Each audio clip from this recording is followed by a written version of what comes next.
કેમ છો બધા મજામાં છો? હવે વિદ્યુત ચુંબકીય પ્રેરણ પછીનું જે આપણે ચેપ્ટર શરૂ કર્યું છે એ છે પ્રત્યાવર્તી પ્રવાહ અથવા અલ્ટરનેટિંગ કરંટ. તો અલ્ટરનેટિંગ કરંટમાં આપણે અત્યાર સુધી ભણી ગયા કે જ્યારે એસી પરિપથને તમે જુદા જુદા કમ્પોનન્ટ સાથે જોડો છો, અવરોધ હોય, પછી કેપેસિટર હોય, ઇન્ડક્ટર હોય, આ પ્રકારના જુદા જુદા પરિપથ સાથે જોડો છો ત્યારે એમાં પ્રવાહ અને વોલ્ટેજનું બિહેવિયર અથવા ખાસ કરીને કડા તફાવત કઈ રીતે હોય છે અને એને આધારે આપણે એક ભૌતિક રાશિ વ્યાખ્યાયિત કરી હતી જેને નામ આપ્યું ઇમ્પિડન્સ. અને ઇમ્પિડન્સ જે છે એનું સૂત્ર આપણે આ રીતે સમજ્યા છીએ કે ઇમ્પિડન્સ છે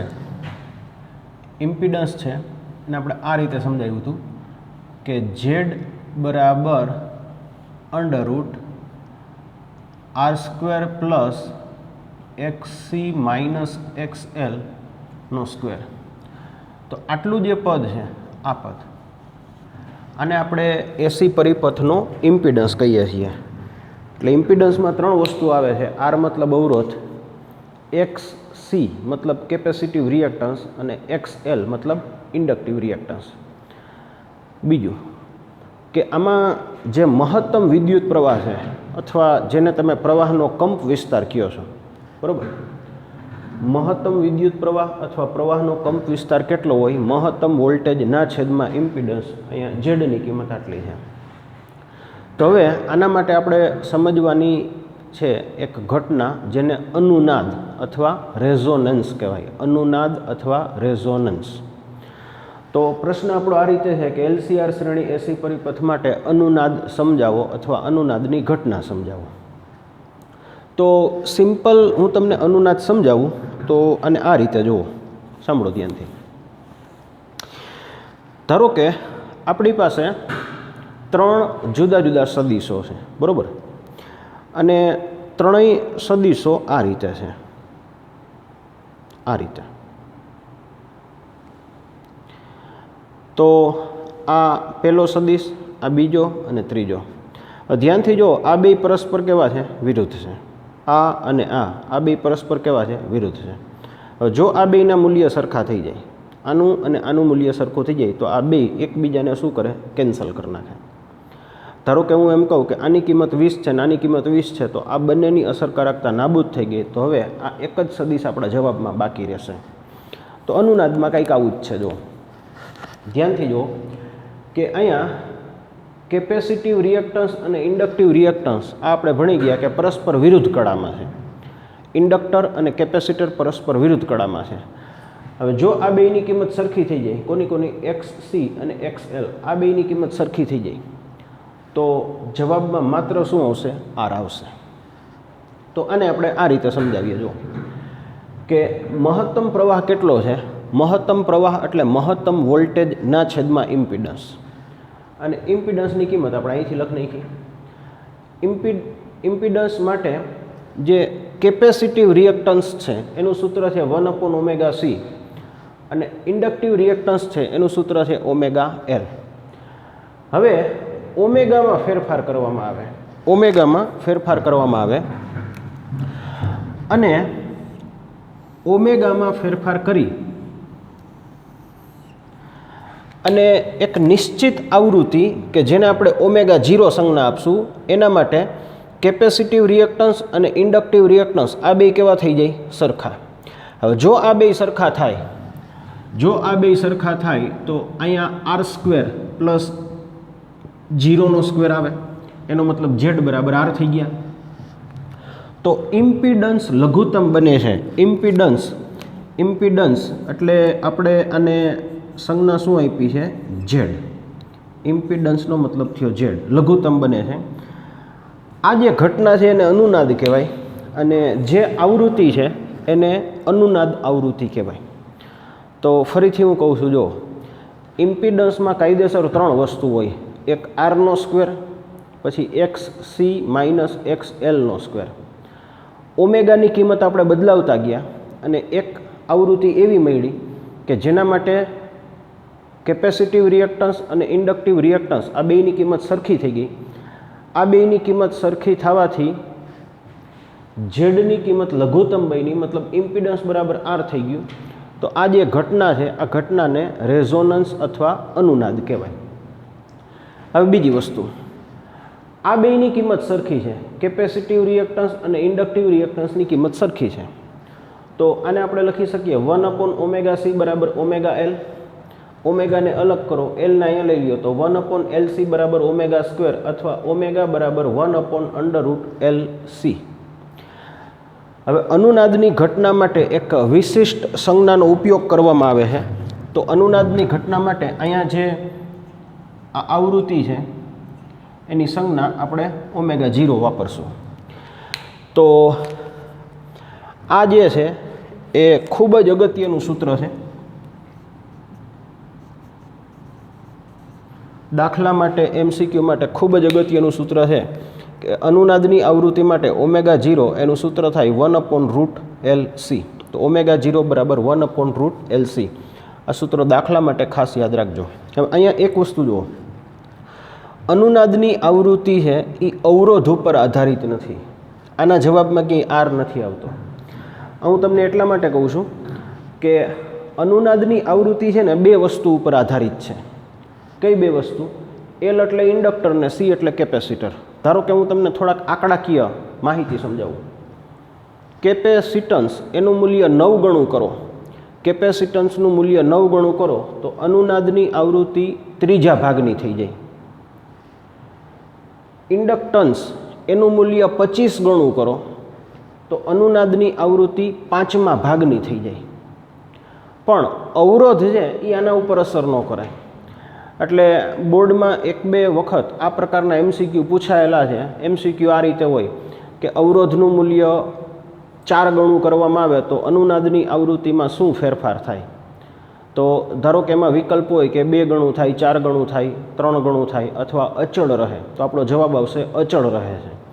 એટલે આ એક વસ્તુ બરાબર યાદ રાખજો કે અવરોધને કારણે અનુનાદની આવૃત્તિમાં કોઈ ચેન્જ થતો નથી. અનુનાદની આવૃત્તિ કોને કારણે બદલે? કાં તો એલ મતલબ ઇન્ડક્ટન્સને કારણે અને કાં તો સી મતલબ કેપેસિટન્સને કારણે. હવે આનો એક આપણે આલેખ દોરવાનો છે. તો આના આલેખ માટે પહેલાં તો જુઓ, એક્સ અક્ષ ઉપર છે કોણીય આવૃત્તિ. આ મિલિયન રેડિયન પ્રતિ સેકન્ડ છે. મિલિયન એટલે 10⁶. અને વાય અક્ષ ઉપર છે પ્રવાહનો કંપ વિસ્તાર જે એમ્પિયરમાં છે. બરાબર? તો વાય અક્ષ ઉપર મહત્તમ પ્રવાહ અથવા પ્રવાહનો કંપ વિસ્તાર છે અને એક્સ અક્ષ ઉપર અનુનાદની આવૃત્તિ છે. હવે આપણે એક ઉદાહરણ લઈએ કે ઇન્ડક્ટન્સ છે 1 મિલી હેનરી, મતલબ 1 ગુણાકારમાં 10⁻³ કેપેસિટન્સ છે 1 નેનો ફેરાડે, મતલબ 1 ગુણાકારમાં 10⁻⁹ અવરોધ છે 100 અને બીજો અવરોધ છે 200. બે અવરોધ છે, એક 100 અને એક 200 અને મહત્તમ વોલ્ટેજ છે 100. હવે પહેલાં અહીંયા જુઓ, આનું સૂત્ર છે 1/√LC. આ 10⁻³ છે, આ 10⁻⁹ છે. આને અહીંયા મૂકી દેશો તો 10⁻12 થાય અને એને ઉપર લઈ લેશો તો 10⁻12 થાય અને એનું વર્ગમૂળ કાઢો તો 10⁶ થાય. તો આનો જવાબ આવશે 1 ગુણાકારમાં 10⁶ એટલે કે 1 મિલિયન રેડિયન પ્રતિ સેકન્ડ. તો અનુનાદની આવૃત્તિ કેટલી થઈ? 1 મિલિયન રેડિયન પ્રતિ સેકન્ડ. મિલિયન આપણે ના બોલીએ તો 1. આનો અર્થ એવો થયો કે આવૃત્તિ તમે 1 રાખો, આવૃત્તિ જ્યારે તમે 1 રાખો તો ઇમ્પિડન્સ લઘુત્તમ થઈ જાય અને પ્રવાહનો કંપ વિસ્તાર મહત્તમ થઈ જાય. તો આવૃત્તિ જ્યારે તમે 1 રાખો છો તો પ્રવાહનો કંપ વિસ્તાર મહત્તમ બને છે. તો આ બે ગ્રાફ શું કામ દોર્યા છે? આ બે ગ્રાફ એટલા માટે દોર્યા છે કે બે કેસમાં અવરોધ અલગ અલગ છે. એક કેસમાં અવરોધ છે 100, અહીંયા જે છે એ અવરોધ છે 100. એટલે આ જે ગ્રાફ છે, આ ગ્રાફ આના માટે, આ જે ગ્રાફ છે આના માટે અવરોધ છે 100 અને નીચેનો ગ્રાફ છે, આ નીચેનો ગ્રાફ, આ નીચેનો ગ્રાફ આના માટે અવરોધ છે 200. બરાબર? હવે જો ફરીથી જુઓ, તમે અવરોધ ગમે એ રાખો, અનુનાદની આવૃત્તિ ફિક્સ જ છે. અહીંયા જે આવૃત્તિ છે, આ આવૃત્તિ જે 1 છે, આવૃત્તિ કઈ છે ઓમેગા 0 બરાબર. તો તમે અવરોધ 100 રાખો કે 200 રાખો, અવરોધ 100 રાખો કે 200 રાખો, આ જવાબ ફિક્સ જ છે. અવરોધને કારણે શું બદલશે? અવરોધને કારણે પ્રવાહ બદલી જશે. જો Im બરાબર Vm/Z. હવે Z કોના બરાબર છે? R બરાબર. એનો મતલબ એવો થયો કે હવે આપણે એવું લખી શકીએ અહીંયા કે Im બરાબર Vm/R. Im બરાબર Vm/R. આ R તમે કોની જગ્યાએ લખ્યા છે? ઝેડની જગ્યાએ. નેચરલી છે તમે અવરોધ ઓછો રાખો તો પ્રવાહ વધારે મળશે અને અવરોધ વધારે રાખો તો પ્રવાહ ઓછો મળશે. એટલે આ થોડુંક કન્ફ્યુઝનવાળું છે, હું બરાબર કહું છું, ધ્યાનથી સમજો. અવરોધ છે એ અનુનાદની આવૃત્તિ ઉપર અસર ના કરે. અવરોધ છે એ અનુનાદની આવૃત્તિ ઉપર અસર ના કરે. અવરોધ છે એ પ્રવાહના કંપ વિસ્તાર ઉપર અસર કરે. જેટલો અવરોધ વધારે હોય એટલો કંપ વિસ્તાર ઓછો મળે. જેમ જેમ અવરોધ વધતો જાય એમ એમ કંપ વિસ્તાર ઘટતો જાય. તો આલેખ નંબર 1 મતલબ આ આલેખમાં પ્રવાહનો કંપ વિસ્તાર આલેખ નંબર 2 એના કરતાં બમણો છે. હવે અનુનાદના વ્યવહારિક ઉપયોગો જે છે એ ટ્યુનિંગ પરિપથ માટે થાય છે. ખાસ કરીને જુદા જુદા પરિપથની સિલેક્ટિવિટી કરવાની હોય. આપણે આગળ એક ટોપિક ભણશું સેમિકન્ડક્ટર, અને એમાં જુદા જુદા ઓસિલેટર દ્વારા કોમ્યુનિકેશન સિસ્ટમ મતલબ વિદ્યુત ચુંબકીય તરંગોને એક જગ્યાએથી બીજી જગ્યાએ મોકલવામાં આવે તો એમાં પ્રવાહનો કંપ વિસ્તાર મહત્તમ મેળવવા માટે અનુનાદનો ઉપયોગ કરવામાં આવે છે. અને ટ્યુનિંગ કહેવાય છે. આ ઘટના જે છે એને ટ્યુનિંગ કહેવાય છે. એટલે ટ્યુનિંગમાં શું કરવામાં આવે કે સામાન્ય રીતે ઇન્ડક્ટરને અચળ રાખવામાં આવે અને કેપેસિટન્સ છે એ બદલતું રહે. એલ મતલબ ઇન્ડક્ટર અચળ હોય અને કેપેસિટર બદલતું રહે. તો આને અંગ્રેજીમાં કહેવાય વેરિયેબલ કેપેસિટર અથવા ચલ કેપેસિટર. તો ચલ કેપેસિટરની જુદી જુદી કિંમતને આધારે ટ્યુનિંગ દરમિયાન કેપેસિટન્સ બદલતું જાય. એટલે કોઈ રેડિયો બ્રોડકાસ્ટિંગમાં કોઈ ચોક્કસ સ્ટેશન મેળવવું હોય અથવા ટેલિવિઝનમાં કોઈ પણ ચોક્કસ ચેનલ સેટ કરવાની હોય તો આ ઘટનામાં ટ્યુનિંગનો ઉપયોગ કરવામાં આવે છે. પછી બીજું કે દરેક પરિપથમાં અનુનાદ થઈ શકતો નથી. અનુનાદ એવા જ પરિપથમાં થાય કે જેમાં એલ અને સી બંને હાજર હોય. એનું કારણ છે કે અનુનાદનો સિમ્પલ મતલબ શું થયો? કેપેસિટર અને ઇન્ડક્ટર બંને એકબીજાને કેન્સલ કરી નાખે. કેપેસિટર અને ઇન્ડક્ટર બંને એકબીજાને કેન્સલ કરે, આને અનુનાદ કહેવાય. હવે એવો પરિપથ કે જેમાં માત્ર કેપેસિટર હોય, ઇન્ડક્ટર ન હોય તો અનુનાદ ન થાય. એવો પરિપથ કે જેમાં માત્ર ઇન્ડક્ટર હોય અને કેપેસિટર ના હોય તો એમાંય અનુનાદ ના થાય. એટલે આ એક MCQ માટે યાદ રાખજો કે RL પરિપથમાં અનુનાદ થઈ શકે નહીં અને RC પરિપથ આમાં પણ અનુનાદ થઈ શકે નહીં. અનુનાદ એવા જ પરિપથમાં થાય કે જે L અને C બંનેની પ્રેઝન્સ અથવા બંનેની હાજરી ધરાવતા હોય. તો માત્ર ઇન્ડક્ટર અથવા માત્ર કેપેસિટર ધરાવતા પરિપથમાં અનુનાદ થઈ શકતો નથી.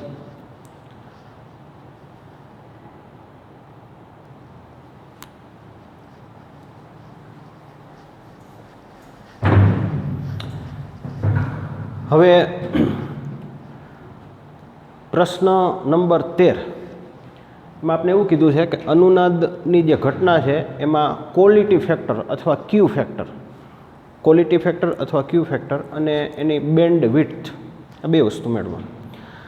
તો સૌથી પહેલાં આપણે હમણાં થોડીક વાર પહેલાં એવું જોયું કે જે આઈ મેક્સિમમ છે, આઈ મેક્સિમમ એ વી મેક્સિમમ અપોન ઝેડ થાય છે. મહત્તમ પ્રવાહ અથવા પ્રવાહનો કંપ વિસ્તાર છે એ મહત્તમ વોલ્ટેજના છેદમાં ઇમ્પિડન્સ હોય. ઝેડનું પોતાનું સૂત્ર શું છે? ઝેડ એટલે √R² plus XC minus XL². XC આ કેપેસિટિવ રિએક્ટન્સ છે 1/ωc અને XL આ ઇન્ડક્ટિવ રિએક્ટન્સ છે ωL. તો આપણે એવું ભણી ગયા કે જ્યારે અનુનાદ થાય ત્યારે આ બે વસ્તુ સરખી થઈ જાય. જ્યારે અનુનાદ થાય ત્યારે આ બે વસ્તુ સરખી થાય માટે આ કેન્સલ થાય અને આ કેન્સલ થાય તો ભાગાકારમાં માત્ર R આવે. બરાબર? તો જ્યારે ઓમેગા બરાબર ઓમેગા 0 મતલબ પરિપથની આવૃત્તિ જ્યારે અનુનાદની આવૃત્તિ જેટલી થાય, અને અનુનાદની આવૃત્તિ આપણે ખબર છે 1/√LC, તો એના માટે આ પ્રવાહનો કંપ વિસ્તાર છે એ વધુ બની જાય અથવા મહત્તમ બની જાય, એને IM મેક્સિમમ કહેવાય. હવે IM મેક્સિમમ એટલે પ્રવાહના કંપ વિસ્તારનું મહત્તમ મૂલ્ય. અને મેં તમને હમણાં સમજાવ્યું, કારણ કે આ બે કેન્સલ થાય છે, આ બે કેન્સલ થાય છે, આ બે કેન્સલ થાય તો અહીંયા ભાગાકારમાં માત્ર શું રહેશે? R રહેશે. હવે એક બીજી વસ્તુ સમજો, પાવર જે છે એ વિદ્યુત પ્રવાહના વર્ગ ઉપર આધાર રાખે. પાવર જે છે એ વિદ્યુત પ્રવાહના વર્ગ ઉપર આધાર રાખે છે. એટલે આને આપણે આ રીતે લખીએ કે પાવર જે છે એ વિદ્યુત પ્રવાહના વર્ગ ઉપર આધાર રાખે છે. હવે આનો અર્થ એવો થયો કે વિદ્યુત પ્રવાહની અસર પાવર ઉપર કઈ રીતે થાય. જો તમે વિદ્યુત પ્રવાહ ત્રીજા ભાગનો કરો, વિદ્યુત પ્રવાહ ત્રીજા ભાગનો કરો તો પાવર 9મા ભાગનો થાય. વિદ્યુત પ્રવાહ 5મા ભાગનો કરો તો પાવર જે છે એ 25મા ભાગનો થાય. વિદ્યુત પ્રવાહ ચોથા ભાગનો કરો તો પાવર છે એ 16મા ભાગનો થાય. હવે હું એવું કહું છું કે વિદ્યુત પ્રવાહ છે એ √2મા ભાગનો કરો, વિદ્યુત પ્રવાહ √2 1/√2 આટલા ભાગનો કરો, તો વિદ્યુત પ્રવાહ જ્યારે 1/√2 મતલબ √2માં ભાગનો કરવામાં આવે તો પાવર 1/2 મતલબ અડધો થઈ જાય. તો જ્યારે પ્રવાહનો કંપ વિસ્તાર એ મહત્તમ કંપ વિસ્તારના 1/√2 1/√2 આટલા ગણો થાય તો પાવરનું મૂલ્ય અડધું થઈ જાય છે. હવે આ પરિસ્થિતિમાં જે અનુનાદની આવૃત્તિ છે ઓમેગા 0 એને અનુરૂપ બે બીજી આવૃત્તિ મળે, એકને કહેવાય ઓમેગા 1 અને એકને કહેવાય ઓમેગા 2. અને આ બંને જે આવૃત્તિ છે એના માટે વાયામ સરખો છે. જુઓ, આ બંને માટે એક્સિયમ જે પણ હોય વાયામ કેવો છે? સરખો છે. અને આ જે વાયામ જે છે એ મહત્તમ પ્રવાહના √2માં ભાગનો હોય છે. હવે માની લ્યો એકને નંબર 1 અને એકને નંબર 2 કહી દો તો ઓમેગા 1 બરાબર ઓમેગા 0 પ્લસ ડેલ્ટા ઓમેગા, અને ઓમેગા 2 બરાબર ઓમેગા 0 માઇનસ ડેલ્ટા ઓમેગા. અહીંયા આ રીતે આવશે માઇનસ, બરાબર. હવે ઓમેગા 1 એ આના કરતાં વધારે છે અને ઓમેગા 2 આના કરતાં ઓછું છે. તો જો આ બેયનો તમે તફાવત લઈ લ્યો, ઓમેગા 1 માઇનસ ઓમેગા 2, આ બેયનો તમે તફાવત લઈ લ્યો તો એ 2 ડેલ્ટા ઓમેગા જેટલું થઈ જાય. આમાંથી આને બાદ કરો ને આ બેયનો સરવાળો થઈ જાય. હવે આને બેન્ડ વિડ્થ કહેવાય. વિડ્થ એટલે પહોળાઈ અને બેન્ડ એટલે સ્તર. તો આવૃત્તિનું જે સ્તર છે એની પહોળાઈને બેન્ડ વિડ્થ કહેવાય છે. અને આના માટે એક ભૌતિક રાશિ છે જેને અનુનાદ વક્રની તીક્ષ્ણતા અથવા ક્યુ ફેક્ટર કહેવાય છે. તો ઓમેગા 0/2 ડેલ્ટા ઓમેગા અને અનુનાદ વક્રની તીક્ષ્ણતા અથવા ક્યુ ફેક્ટર કહેવાય છે. અને ડેલ્ટા ઓમેગા આની કિંમત જેટલી ઓછી હોય, આની કિંમત જેટલી ઓછી હોય એમ આની તીક્ષ્ણતા વધારે હોય, મતલબ શાર્પનેસ. તીક્ષ્ણતા એટલે શાર્પનેસ. ધારો કે હું તમને એવું કહું કે પેલો ગ્રાફ આ રીતે છે અને બીજો ગ્રાફ આ રીતે છે, તો આની શાર્પનેસ વધારે થાય. જે અણીવાળો ભાગ હોય એને શાર્પ ભાગ કહી શકાય. તો આ જે છે એમાં બે વસ્તુ આપણે સમજ્યા, એક બેન્ડ વિડ્થ અને એક અનુનાદ વક્રની તીક્ષ્ણતા અથવા ક્યુ ફેક્ટર.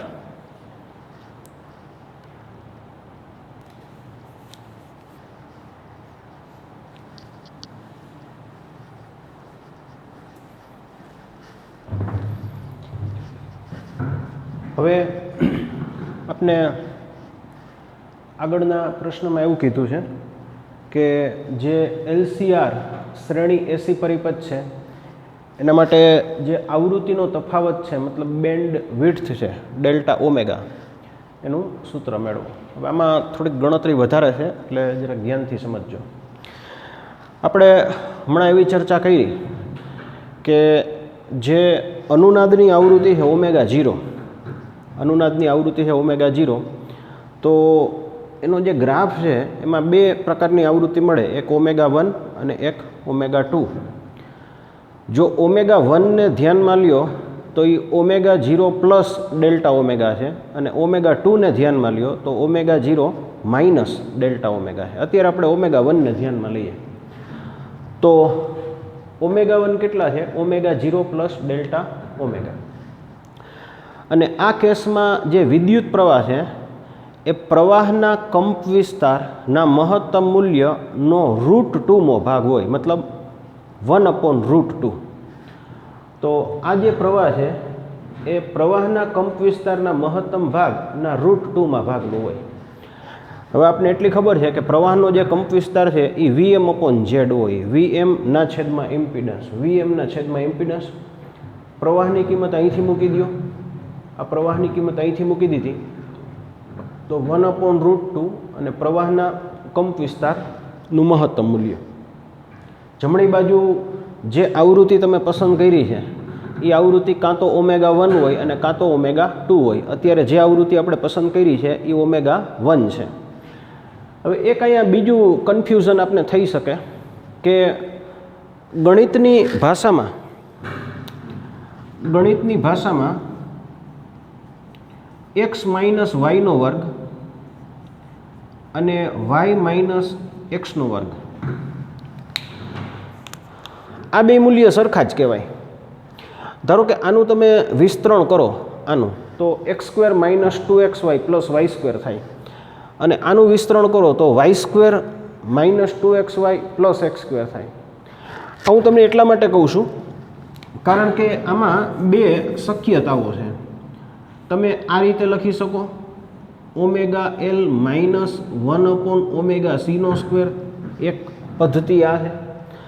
અથવા બીજી પદ્ધતિ આવી છે કે 1/ωc માઇનસ ઓમેગા L². હવે મેથેમેટિકલી આ બેયના મૂલ્ય સરખા જ થાય. એટલે મૂળ તો આ કોના જેવી વાત છે કે ધારો કે તમને એવું કહે કે 10 - 2નો વર્ગ, તો 10 - 2નો વર્ગ મતલબ 8નો વર્ગ 64 થાય. 2 - 10નો વર્ગ તો -8નો વર્ગ તોય 64 જ થાય. મતલબ જ્યારે તમે એનો સ્ક્વેર કરી નાખો છો પછી એમાં પહેલાંમાંથી બીજું બાદ કરો કે બીજામાંથી પહેલું બાદ કરો એનું કોઈ મહત્ત્વ નથી. તો આમાં હવે તમે ઇન્ડક્ટરમાંથી કેપેસિટર બાદ કરો કે કેપેસિટરમાંથી ઇન્ડક્ટર, કોઈ પણ રીતે કરી શકાય. તો અહીંયા જે આપણી ટેક્સ્ટબુકમાં અહીંયા જે મેથડ વાપરી છે એમાં ઇન્ડક્ટિવ રિએક્ટન્સમાંથી કેપેસિટિવ રિએક્ટન્સ બાદ કર્યો છે, અને જે આવૃત્તિ આપણે પસંદ કરી છે એ ઓમેગા 1 છે. હવે પ્રવાહનું જે મહત્તમ મૂલ્ય છે એનો કંપવિસ્તાર, તો અનુનાદની સ્થિતિમાં આપણે ખબર છે કે Z બરાબર R થાય. એટલે ભાગાકારમાં જે ઇમ્પિડન્સ લખવાનો હોય એની જગ્યાએ R, તો આની જગ્યાએ કાયદેસર વિચારો Vm/Z, જ્યાં Z બરાબર R, તો Zની જગ્યાએ R લખી નાખ્યા. Vm અને Vm કેન્સલ થયા અને આનો વ્યસ્ત કરો, તો આનો વ્યસ્ત કરો તો આ થશે √2R અને આ આખું પદ અંશમાં આવી જશે. તો આ એનો વ્યસ્ત થઈ ગયો. હવે આ આખું જે સમીકરણ છે, આ આખું સમીકરણ એનો વર્ગ કરી નાખો, તો આનો વર્ગ 2R², આનો વર્ગ R² અને આ એમનેમ રહેશે.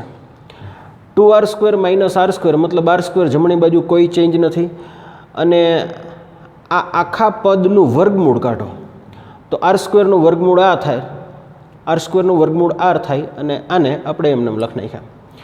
તો આ રીતની સ્થિતિ છે. હવે ઓમેગા 1ની કિંમત કેટલી છે તો એ આપણે શરૂઆતમાં લખી નાખી. જો ઓમેગા 1ની કિંમત કેટલી છે? ઓમેગા 1ની કિંમત છે ઓમેગા 0 પ્લસ ડેલ્ટા ઓમેગા. તો ઓમેગા 1 આની જગ્યાએ આપણે લખ્યા ઓમેગા 0 પ્લસ ડેલ્ટા ઓમેગા, અને આની જગ્યાએ આપણે લખ્યા ઓમેગા 0 પ્લસ ડેલ્ટા ઓમેગા. હવે આમાંથી ઓમેગા 0 સામાન્ય કાઢો, તો ઓમેગા 0 સામાન્ય કાઢો તો ઓમેગા 0ની જગ્યાએ 1 આવી જાય, અને અહીંયા delta omega upon omega 0. L તો 12 હતા જ, વધારાના ઓમેગા 0 આવ્યા હતા, ઓમેગા 0 L. અને એ જ રીતે આમાંથી પણ ઓમેગા 0ને સામાન્ય કાઢો, કેપેસિટન્સ તો હતું જ, તો ઓમેગા 0C અહીંયા વધ્યું 1, અને આ ડેલ્ટા ઓમેગા અપોન ઓમેગા 0. હવે આટલું પદ જુઓ, આ પદ. આ પદ જે છે એ 1/ωc છે. ઓમેગા સી તો છે પણ એ અંશમાં નથી, છેદમાં છે. તો આપણે એવું ભણી ગયા છીએ કે જ્યારે અનુનાદ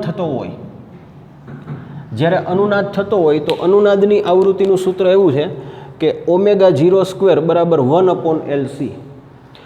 તો એલને અહીંયા લઈ લ્યો ને ω0 ને અહીંયા લઈ લ્યો તો ω0L બરાબર 1/ω0C થાય. એનો મતલબ એવો થયો કે આ જે પદ છે 1/ω0C આની જગ્યાએ ω0L લખી શકાય.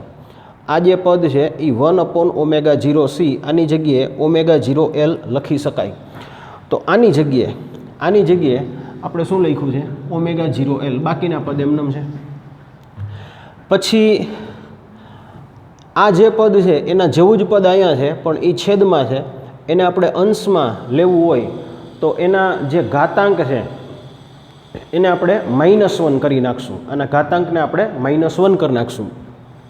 હવે અહીંયા આપણે ઘણી જગ્યાએ આ બાબતની ચર્ચા કરી છે કે જ્યારે અંશ કરતાં છેદનું મૂલ્ય અતિશય વધારે હોય અથવા ગુણોત્તર 1 કરતાં અતિશય નાનો હોય તો દ્વિપદી પ્રમેયના વિસ્તરણ અનુસાર અહીંયા ઘાતાંકમાં જે પણ પદ હોય એ બીજા પદના ગુણાકારમાં આવી જાય.